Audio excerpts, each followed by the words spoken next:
Cheers to having patience with annoying or entitled coworkers, because that's never an easy thing. So if you can handle that on an everyday basis, cheers to you. Hope you're having a good day. It's Christmas Eve. So maybe some of you are celebrating, and if you are, I am wishing you the happiest of holidays. Cheers. I will be using this New York cup probably every day for the next month. So I'm washing it though. Don't worry. For a little backstory, I work construction. When work is slow, I deliver pizzas with a company whose name is synonymous with a tabletop game. I knew this coworker from the construction job. When I was very new, he was my lead. He was the kind of guy that would watch you make a mistake, then berate you and call you an idiot for that mistake. I love those kinds of people. Not a nice guy by any right, but one thing he loved to do was brag about how doting his wife was and how she was a homemaker, but also bragging about how hot his girlfriend was and how much they sacked when his wife thought he was, oh, he's married, when his wife thought he was okay, okie dokie. I thought he was just bragging about his great girlfriend. No, like his girlfriend on the side of his wife. I didn't hate him enough already. I got a delivery with a familiar name. We'll call him AC. I arrived at the house, knocked, and he opened the door. He looked quite surprised. He said, "Hey, I didn't know you delivered pizzas." Me, "Yeah, when work gets slow. Anyway, that'll be $15. He says, "Here you go." He hands me $16 and looks kind of smug about it. I take the cash, am about to turn around and say just loud enough that anyone inside might hear, "Hey, AC, is this your girlfriend's house?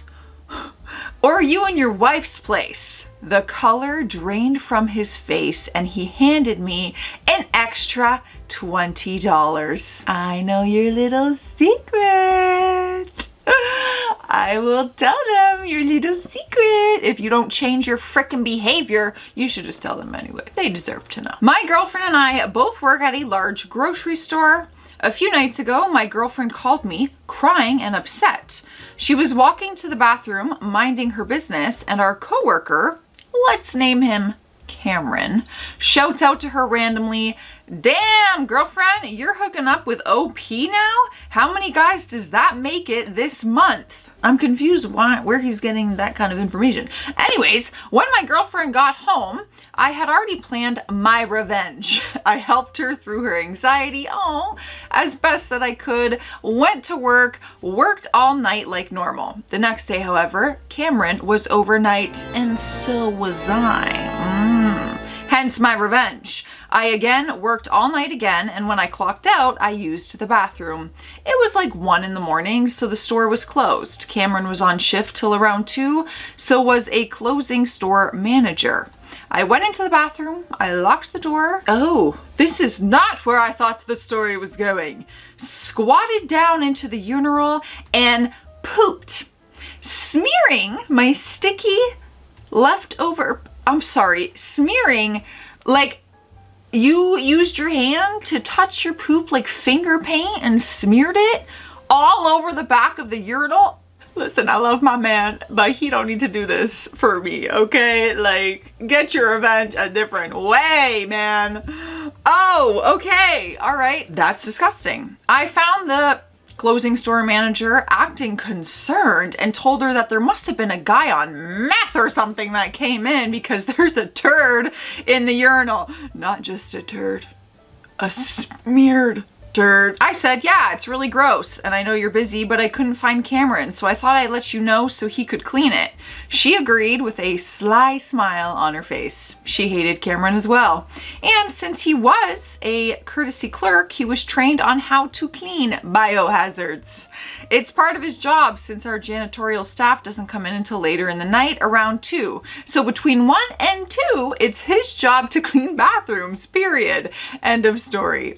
"Cameron, to the front, please. Thank you." I overheard the intercom buzz as I exited the store, my unsavory business complete. Cameron cleaned up my disgusting poo, but threw there's a lot of swearing in this, a tantrum. basically. I felt giddy knowing that it was me. To each their own, I guess. I just really want to know, like, you were timing that. You had to do it between 1 and 2. Like, were you working on that all day?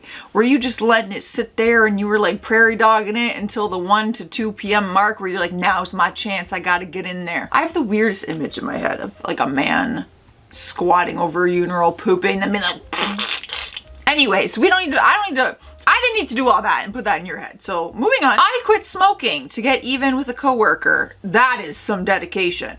She and I shared an office, but she wanted my job, which was higher. So she began complaining vociferously to management that her health was being affected by sharing the office with me. This was back in the 80s when you could smoke in your office. Oh my God, I totally like forgot that that was ever a thing. Since I knew that she lived with a boyfriend who smoked, I knew her complaint was bogus. So one weekend I quit smoking. When I entered the office on Monday, I had not been smoking for 3 days. I continued for the week waiting to see if she would notice. She never did, and she continued complaining to management. After 2 weeks, my boss sat her down and told her that despite her statements, our office had been smoke-free for 2 weeks and she never saw it. He suggested that perhaps she needed to find a job with a different office mate since she had pretty well poisoned her relationship with us. I still don't smoke and it's been 40 years this year. So I thank her for her deviousness. Yay! Well, congratulations, you are 40 years smoke-free. Who would have thought? All because of an annoying coworker. Everything happens for a reason, you know what I'm saying? I was the assistant manager at a mall shoe store, and the new manager they brought in after the old one got fired and was an absolute wiener. One example is that he once said to me, who was a pregnant woman, that if his girlfriend got pregnant, he would push her down the stairs. Oh, lovely. Real gem. I hate him already. So when I accepted another job, I called him at close that day to tell him I quit. The guy working with me that night also quit and helped me completely reverse the entire store. All the men's stuff switched to the women's side and vice versa, all out of order, all backwards. The icing on the cake, the guy that was not so subtly being groomed for my position had just left for a mission trip for 2 weeks in Africa, which left poopy manager bro working 2 weeks straight of 12-hour days with an entire store to put right back himself. I later found out that 3 other employees quit when they found out that I left. That's a whole lot of revenge in itself. Those are a lot of things that if you really write them out and think about it, that's a lot to come back from. So I like to bring my own food into the office. We have a share fridge and I have my food in tubs with my name on them. A coworker would sometimes not see the names on the food and think it was theirs, so they would heat it up, eat it, and then apologize. They're okay. Even if you didn't see the name, you freaking know what you brought for lunch. Give me a break. Last month I had enough. I ordered a big bag of ghost peppers and put the full bag into a big pot of chili that would last for several days. Midweek my lunch went missing and I was waiting for the person who took it to get a shock when they ate it. In reality, what happened was someone got sent home sick. The next day they were off and I was told they went to the doctors for stomach pain. My manager agreed it was the person who took my lunch without knowing how spicy it was, and I should not be held liable if they eat something of someone else's that doesn't agree with them.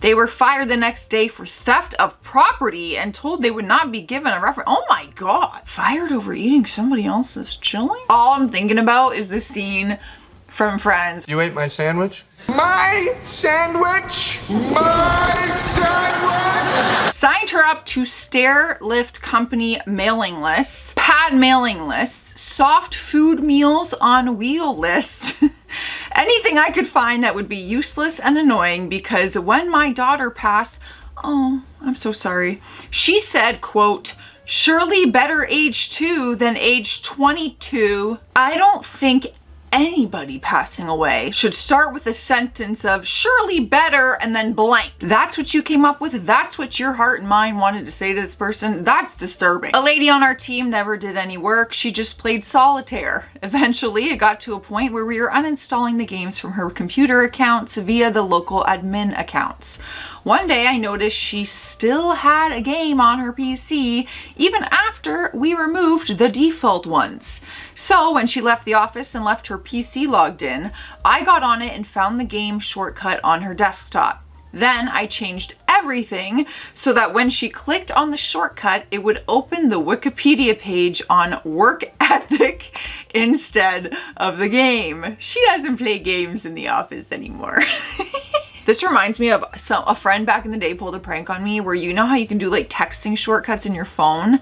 They changed like LOL or like a word I would use all the time to like poo or something. I forget the exact word. So every time I typed this, and I didn't know this whole shortcuts thing because it had just come out on iPhones, and every time I typed it, I was like, why is it typing this? Like, I'm not typing this. I was losing my mind. I ended up Googling it, and they're like, shortcuts. I have an annoying coworker who started to hide my and my other colleagues' stuff because he thinks it's hilarious. I don't know why anyone would think that is hilarious. We told him to stop, but he continued. Our crappy boss didn't want to intervene and said we should solve this issue ourselves. So since I don't want to be on his level and start a petty hiding war, I decided to ignore. Not me in my head being like, just start hiding his stuff. I decided to ignore him because he is a very extroverted person who always thrives on small talk and gossip. Now, we take the same train to work each morning. As always, he has his headphones in and is focusing on his smartphone. I walked past him and chose a different section. The train stopped a few stations before our destination because of construction work that started today. Everyone had to get off and change to another train line or the bus to continue their travel, as that was announced several times on the train. This happens all the time in Toronto and it's so annoying. Guess who didn't hear those announcements because of their headphones? Drum roll, crappy boss. That's my guess. That's right. No, not a boss, a coworker. My poopy coworker. After everyone got off the train, the doors were shut for half an hour. He was trapped in there. Then the train drove back to the central station, resulting him to be more than an hour late to our work. Our boss was furious. All this could have been avoided if he wasn't such a childish beep. I had that happen many times where I had headphones in and I didn't hear them being like, you must get off at the next stop because we're continuing on to a different direction, like because there's a detour. And then I didn't hear it until I was in the very wrong destination and had to backtrack, and I was definitely late for work. This happened a lot when I first moved to Toronto. Man, brutal. Anyways, you guys, it is Christmas Eve, so I'm getting out of here. I hope you guys have the best day ever, and I will see you tomorrow on Christmas Day. Although, like, I'm filming ahead of time, so, like, you know, I actually won't physically be here on Christmas Day because I'll be with my family. But I'll see you tomorrow anyways, 2 p.m. No, 3 p.m. EST. Stay classy, stay sassy, and happy holidays.